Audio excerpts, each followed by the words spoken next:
Hello students, I am अनुराग। आज हम stats का एक बहुत ही इंपॉर्टेंट टॉपिक लेने वाले हैं जिसमें से मैक्सिमम थ्योरी क्वेश्चंस जो हैं वो आपके बनते हैं और बहुत सारी टेक्निक्स आप इस चैप्टर के अंदर समझने वाले हैं। तो चलिए चलते हैं। This is your chapter number 3 in stats. This is collection of data, कि डेटा को आप कलेक्ट कैसे करते हैं। भाई आप डेटा का एनालिसिस तो बाद में करेंगे, ऑर्गेनाइज तो बाद में करेंगे, प्रेजेंटेशन बाद में करेंगे, पहले कलेक्ट तो कर लो। तो पहली स्टेप ही क्या है स्टेट्स की? Collection of data. Collection of data में सबसे पहले आता है सर ये डेटा जो है इसका सोर्स क्या होगा। डेटा का मतलब मैं आपको बता चुका हूं, डेटा फैक्ट्स हैं। ये फैक्ट्स कलेक्ट कैसे करोगे, तो इसके सोर्सेज क्या हैं? सबसे पहले है प्राइमरी सोर्सेज, नंबर 2 है सेकेंडरी सोर्सेज। दो टाइप के सोर्सेज होते हैं। प्राइमरी सोर्स का मतलब है कि जहां रॉ डेटा है, यानी डेटा आपको कलेक्ट करना है। प्राइमरी पहली स्टेज है, आप ही हो उस पहली स्टेज पे, आप ही डेटा कलेक्ट कर रहे हो कि आप ये चाहते हो कि जयपुर टेरिटरी के अंदर कितने लोग जो हैं ग्रेजुएट हैं। तो आपने क्या किया कि घर घर जाकर डेटा कलेक्ट किया, लोगों से फॉर्म भरा है, पता लगाया कि कितने लोग ग्रेजुएट हैं। या हम ये देखते हैं कि जयपुर टेरिटरी के अंदर कितने लोग ऐसे हैं जो कि अब्रॉड गए हुए हैं, तो हमने घर घर जाके पता किया कि हाँ भाई कितने कितने लोग गए हुए हैं, उनको कलेक्ट किया। हर डेटा आप कलेक्ट कर रहे हैं, सही है। हमारी क्लास में बच्चे बैठे हैं, क्लास में कौन कौन से बच्चों का ब्लड ग्रुप क्या क्या है, भाई ए है, बी है, ए बी है, ओ है, तो मैंने पूरा एक एक जन से पूछा और डेटा कलेक्ट किया। ये सब क्या है? प्राइमरी के एग्जाम्पल है। तो प्राइमरी, तो ये क्या हो गया? प्राइमरी सोर्सेज हो गए, जिसमें कि आप रॉ डेटा आप खुद कलेक्ट कर रहे हैं। सेकेंडरी डेटा आप कलेक्ट नहीं कर रहे, किसी और ने कलेक्ट किया था, आप तो यूजर है, सेकेंडरी यूजर है उसके, कि आप उसका यूज कर रहे हैं। किसी ने ये ब्लड के सैंपल का डेटा बना रखा था स्कूल में, मैंने उनसे ले लिया। किसी ने ग्रेजुएशन का डेटा ऑलरेडी इंटरनेट पे डाल रखा था, मैंने वहां से ले लिया। किसी न्यूज़पेपर दैनिक भास्कर राजस्थान पत्रिका के अंदर डेटा आया हुआ था, मैंने वहां से पिक कर लिया। यानी ऑलरेडी प्रिंटेड या पब्लिश डेटा का आप अगर यूज कर ले तो वो सेकेंडरी सोर्स कहलाता है, बिकॉज आपने वो डेटा कलेक्ट नहीं किया तो वो प्राइमरी नहीं है, फिर वो क्या है? सेकेंडरी। तो प्राइमरी सोर्स से जो डेटा आपको मिलता है जो कि आपने किया उसको प्राइमरी डेटा बोलते हैं, और सेकेंडरी सोर्सेज से जो आपको डेटा मिलता है वो सेकेंडरी डेटा कहलाता है। तो इसके डिफरेंसेस आपसे पूछते हैं, उसको अपन नोट सेक्शन में करेंगे। देखिए पूरा चैप्टर जो मैं आपको बता रहा हूं ये सिर्फ इंट्रोडक्शन है, केवल इंट्रोडक्शन दे रहा हूं कि इस चैप्टर का मैप क्या है, इस चैप्टर में हम कौन कौन से पॉइंट डिस्कस करने वाले हैं, सही है। इनका बकायदा पूरे नोट्स हैं, सब चीजें जो कि आप मेरी वेबसाइट से डाउनलोड कर सकते हैं, वो नीचे लिंक दे रखा है। उन नोट्स को प्रिंट आउट करने के बाद आप नोट्स को पढ़ेंगे तो आपके लिए अच्छा रहेगा। तो कलेक्शन ऑफ डेटा में कई सारे मेथड्स हैं, तो मैं बात कर रहा हूं methods of collecting primary data, कि सर ये प्राइमरी डेटा कलेक्ट करने के कौन कौन से मेथड है। तो ये मैंने मेथड लिखे हैं, इन सब के मेरिट क्या है, डिमेरिट क्या है, सुटेबिलिटी क्या है, वो सब आपको नोट्स में मिलेगी। मैं सिर्फ अभी आपको इंट्रोडक्शन दे रहा हूं। पर्सनल इंटरव्यू, पर्सनल इंटरव्यू का मतलब है प्राइमरी है तो यानी हर जगह आपका इन्वॉल्वमेंट तो रहेगा ही रहेगा। पर्सनल इंटरव्यू का मतलब है कि आप हर जने से मिलें, उससे उसका पूरा डिटेल लें, पूरा डिटेल लें, पूरा फॉर्म भरवाएं, वो सारा काम आपको करना है। पर आप कितने जनों से मिल लोगे? रोज के 10 जनों से भी मिलोगे तो साल भर में 3650 पर्सन से ही मिल पाओगे, और बहुत बड़ा अगर आपका एरिया है तो आप सब जनों का इंटरव्यू नहीं ले सकते। तो हर चीज का मेरिट भी है, डिमेरिट भी है, लेकिन इसमें इंफॉर्मेशन एकदम एग्जैक्ट मिलती है क्योंकि आपने कलेक्ट किया है, तो गलत तो नहीं होगी।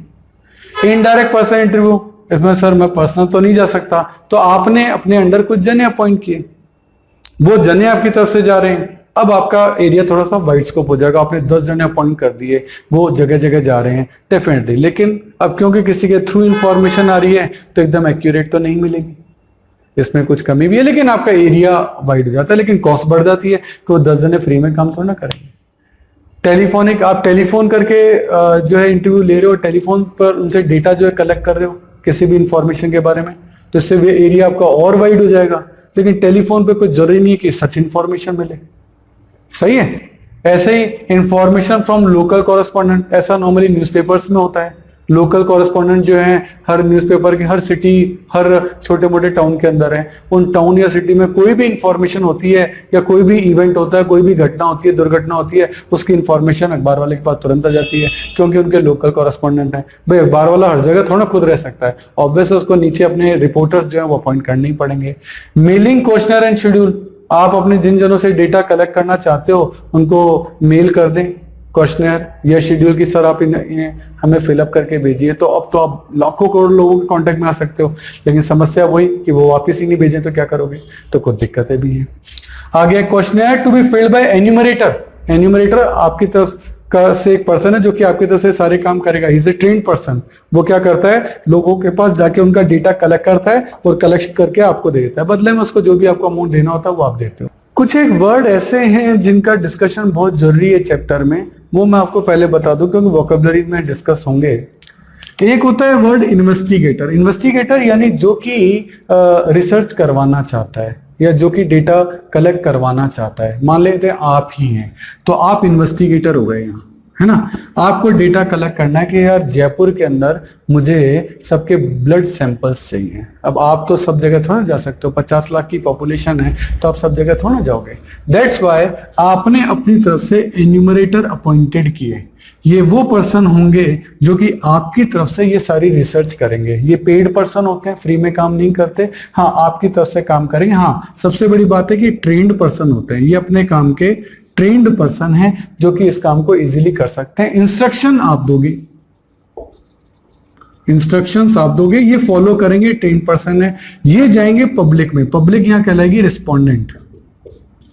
पब्लिक यहां कहलाएगी रिस्पोंडेंट, जो कि एन्यूमरेटर उनसे क्वेश्चन पूछेंगे, आंसर कौन देगा, आंसर तो एन्यूमरेटर आंसर जो है वो तो आपके कौन देंगे, रिस्पोंडेंट। तो एन्यूमरेटर जो क्वेश्चन पूछेंगे, एन्यूमरेटर को ये क्वेश्चन पूछने के लिए किसने कहा, इन्वेस्टिगेटर यानी आपने।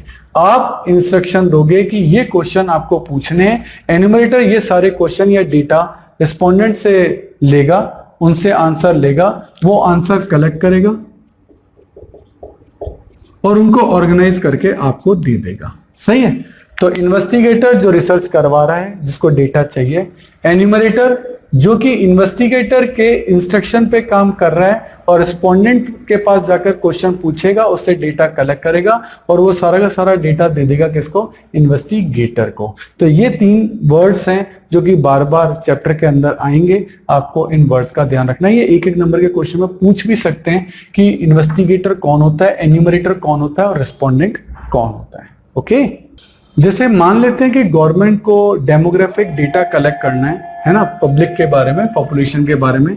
तो गवर्नमेंट हो गई आपकी कौन, इन्वेस्टिगेटर, जो इन्वेस्टिगेट करना चाहती है। गवर्नमेंट क्या करती है, एन्यूमरेटर। नॉर्मली गवर्नमेंट के एम्प्लॉय होते हैं। कौन होते हैं, गवर्नमेंट के एम्प्लॉय, या अपन कह सकते हैं नॉर्मली टीचर्स होते हैं। जो गवर्नमेंट स्कूलों में टीचर्स होते हैं, वो गवर्नमेंट की तरफ से एज ए एन्यूमरेटर काम करते हैं। इसके लिए उनको ट्रेनिंग दी जाती है कि भाई आपको पब्लिक से किस तरीके का डेटा कलेक्ट करना है, आपको कौन सा क्वेश्चन जो है पूछना है, या कौन सा जो क्वेश्चनेयर है वो फिल करवाना है। सही है। तो इन्वेस्टिगेटर हो गई गवर्नमेंट, वो अपने एम्प्लॉय को, टीचर्स को ट्रेनिंग देती है, उनको एन्यूमरेटर बनाती है और वो क्वेश्चन उनसे पूछते हैं या उनसे पूछ के फिल कर लेते हैं। किन से, पब्लिक से। पब्लिक कौन है, रिस्पोंडेंट। इस तरीके से पूरा चैनल जो है वो आपका चलता है। तो मेरे ख्याल से अब आपको 3 वर्ड इन्वेस्टिगेटर, एन्यूमरेटर और रिस्पोंडेंट जो है सन में आ गए होंगे। सही है। इस तरीके से ये सारे मेथड जो है ना, ये प्राइमरी डेटा कलेक्ट करने के तरीके हैं। सही है। नोट सेक्शन में मैं इनका छोटा छोटा 2-2 मिनट का जो है एक्सप्लेनेशन लूंगा, जिसमें उनकी मेरिट, डिमेरिट और सुटेबिलिटी डिस्कस करूंगा। सही है। तो ये थे प्राइमरी डेटा को कलेक्ट करने के तरीके। इनमें से कोई भी क्वेश्चन आपसे 3 या 4 नंबर का एग्जाम में पूछा जा सकता है। तो चलिए आगे चलते हैं। तो देखिए, अब आगे अपन देखते हैं प्राइमरी डेटा के बाद how secondary data is collected. कि सब प्राइमरी डेटा तो चलो रॉ डेटा है, हमने खुद ने किया, पर इसका एरिया इतना वाइड नहीं है। तो वाइड एरिया के लिए अपन चलते हैं सेकेंडरी डेटा। सेकेंडरी डेटा का मतलब है कि सेकेंड हैंड डेटा, मतलब वो पहले किसी ने बना रखा है, अब तो उसके यूजर हैं, वो आपने कलेक्ट नहीं किया। प्राइमरी डेटा की डेफिनेशन वो आपने कलेक्ट किया, सेकेंडरी जो आपने कलेक्ट किया कि अलग किसी और ने किया, आप तो इसके सेकेंडरी यूजर हैं। सही है। तो अब ये डेटा आप 2 जगह से ले सकते हैं। तो पब्लिश डेटा जो कहीं पब्लिश हो गया हो, किसी अखबार में, किसी टीवी पर, किसी या इंटरनेट पर कहीं भी किसी पीएचडी थीसिस के अंदर उस तरीके से। और एक होता है अनपब्लिश डेटा, यानी किसी ने उसको पब्लिश ही नहीं किया। पब्लिश डेटा कहां से आता है? गवर्नमेंट की पब्लिकेशन, सेंट्रल गवर्नमेंट के, स्टेट गवर्नमेंट के कई सारे पब्लिकेशन होते हैं, इनके गैजेट्स निकलते हैं और उन गैजेट्स में सारी इंफॉर्मेशन डेटा की होती है, आप वहां से डेटा ले सकते हैं। इंटरनेशनल पब्लिकेशन यूएनओ ने किया, United Nation organisation, WHO, world health organisation, वो भी तो time to time various data publish करते हैं, वहां से भी आप अपना डेटा उठा सकते हैं। सेमी ऑफिशियल्स, कुछ जगह गवर्नमेंट ने एनजीओज वगैरह हैं वो अपने डेटा कलेक्ट करते हैं टाइम टू टाइम, डिफरेंट तरीके के, आप उनको कलेक्ट कर सकते हैं। Report of committees and commission, government time to time काफी सारी कमिटीज बनाते हैं, लिंगदो है, चोरे कमेटी है, टंडन कमेटी है, अलग अलग कमेटी एंड कमीशंस जो हैं वो बनाए गए वेरियस इंफॉर्मेशंस के लिए। तो उन्होंने जो डेटा पब्लिश किया वो डेटा भी आप यूज कर सकते हो। प्राइवेट पब्लिकेशंस, कुछ प्राइवेट फर्म्स हैं वो भी अपना जो डेटा है वो बनाती हैं, रेटिंग एजेंसीज हैं कि हाँ भाई कौन से देश की ग्रोथ रेट क्या चल रही है, कौन सी कंपनी की रेटिंग ए है, AA है, ट्रिपल ए है। इस तरह के प्राइवेट जो पब्लिकेशंस हैं वो भी जो हैं, क्रिसिल है जैसे आपने कंपनी का नाम सुना होगा, वो भी अपना डेटा प्रोवाइड कराती है, उस डेटा को आप यूज कर सकते हैं। ये सब पब्लिश्ड डेटा है। एक होता है अनपब्लिश्ड डेटा, ये होता है सेल्फ यूज डेटा। क्या कि आपने सेल्फ यूज, किसी पर्सन ने सेल्फ यूज के लिए अपनी पीएचडी के लिए 500 पन्ने इकट्ठे किए, 500 पन्नों का डेटा कलेक्ट कर लिया, लेकिन उसने पब्लिश सिर्फ 300 का ही किया, तो वो 300 पन्ने तो पब्लिश्ड में आ गए। 200 उसने पब्लिश नहीं किए, डेटा उसके पास है पर वो 200 उसने पब्लिश नहीं किए। हमने देखा उसका डेटा, तो हमने कहा अरे यार ये तो हमारे काम आ सकता है, तो आपने उसकी परमिशन से वो 200 पेज का डेटा उससे ले लिया। वो अनपब्लिश्ड है, पब्लिश तो नहीं हुआ, उसके सेल्फ यूज के लिए था, आपने यूज कर लिया, पर वो आपके लिए प्राइमरी नहीं है, क्योंकि प्राइमरी तो उसके लिए था, वो आपके लिए क्या है, सेकेंडरी है। इस तरीके से सेकेंडरी डेटा जो है वो कलेक्ट किया जाता है। तो इसमें पूछ सकते हैं, क्वेश्चन आएगा what are the different method to collect the secondary data. उसके 2 तरीके हैं और वो आप लिख सकते हैं। इनका एक्सप्लेनेशन नोट्स में आपको और डिटेल में मिलेगा। आगे limitation of secondary data. So secondary data तो बड़ा अच्छा है, किसी ने कलेक्ट कर लिया, हम यूज कर लेते हैं। तो सबसे आसान तो ये हो गया, प्राइमरी में तो कितनी मगजमारी है, कितनी सिरदर्दी है, लेकिन सेकेंडरी डेटा में कोई लिमिटेशन है। पहली बात, उसकी ऑथेंटिसिटी आपको नहीं पता, उसमें कितनी ईमानदारी से काम किया गया, उसकी रिलायबिलिटी आपके पास नहीं है। आपको नहीं पता कि जिसने कलेक्ट किया उसने क्या सोच के कलेक्ट किया, उसका क्या पॉइंट ऑफ व्यू था, उसका क्या टारगेट था, ये आपको नहीं पता है। दैट्स वाई वो डेटा आपके कितना यूज आएगा आप कभी इसके लिए श्योर नहीं हो सकते। उस डेटा की एक्यूरेसी आपको नहीं पता। तो बहुत सारी लिमिटेशन सेकेंडरी डेटा के अंदर रहती है, जिनसे कि वो डेटा उतना पावरफुल या उतना इफेक्टिव नहीं हो सकता जितना कि आपका प्राइमरी डेटा होता है। तो काफी सारी लिमिटेशंस है जिनको कि अपन आगे टॉपिक के अंदर डिस्कस करेंगे। अगर आपको मेरे वीडियोस पसंद आ रहे हैं तो देखिए एक लाइक, शेयर और सब्सक्राइब तो बनता है, तो मेरी खुशी के लिए एक लाइक तो कर दीजिए।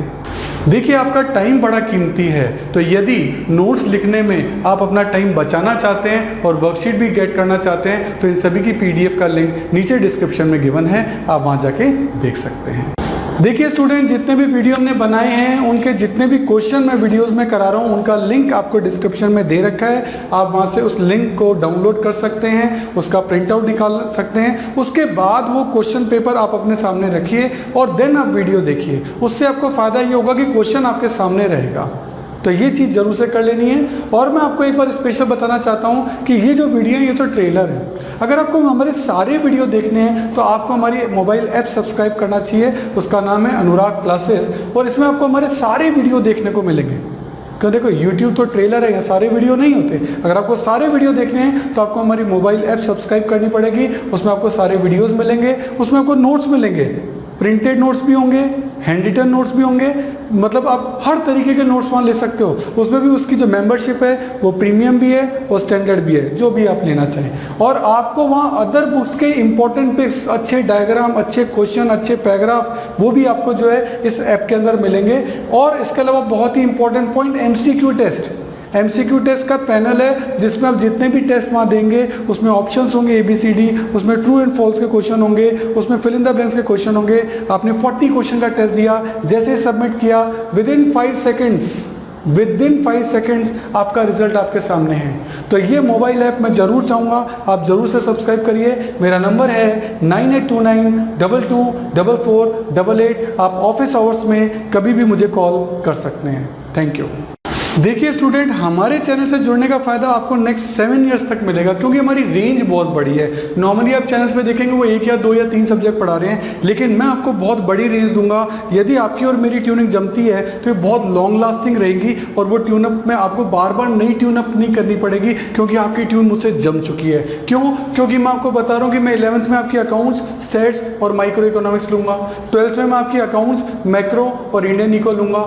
बीकॉम के अंदर मैं आपकी corporate accounting, advance accounting, costing, financial management, budgeting, income tax etcetera, जो भी आपके जिस भी नाम से ग्रेजुएशन के अंदर ये कोर्स होंगे, इन सब के वीडियो हमने ऑलरेडी बना रखे हैं। मोबाइल ऐप आपकी बना रखी है, तो आपको बहुत सारी फैसिलिटीज हम देने जा रहे हैं। इसके अलावा सीए, सीएस और सीएमए के फाउंडेशन और इंटर कोर्सेज में जितने भी प्रैक्टिकल हैं या इकोनॉमिक्स से रिलेटेड टॉपिक है, उन सब के वीडियो आपके तैयार मिलेंगे। पूरा स्टडी मटेरियल, पूरा नोट, सब चीज A to Z आपको रेडी मिलेगी। और इसके अलावा मास्टर्स अगर आप कर रहे हैं, उसमें भी क्यूटी है या मैनेजरियल इकोनॉमिक्स है, डायरेक्ट टैक्स है। क्यूटी का मतलब क्वांटिटेटिव टेक्निक्स, डायरेक्ट टैक्स है, इनडायरेक्ट टैक्स है, एडवांस टैक्स है, यानी पूरी कंप्लीट प्रैक्टिकल जितने भी न्यूमेरिकल सब्जेक्ट होते हैं सब आपको हमारे चैनल पे और हमारे मोबाइल ऐप पे मिलेंगे, जो कि आपको नॉर्मली बाकी चैनल्स पे नहीं मिलते हैं। हर साल आपको नए चैनल पे शिफ्ट होना पड़ता है, और यहाँ आपको एक ही चैनल पे कंप्लीट सॉल्यूशन मिलेगा।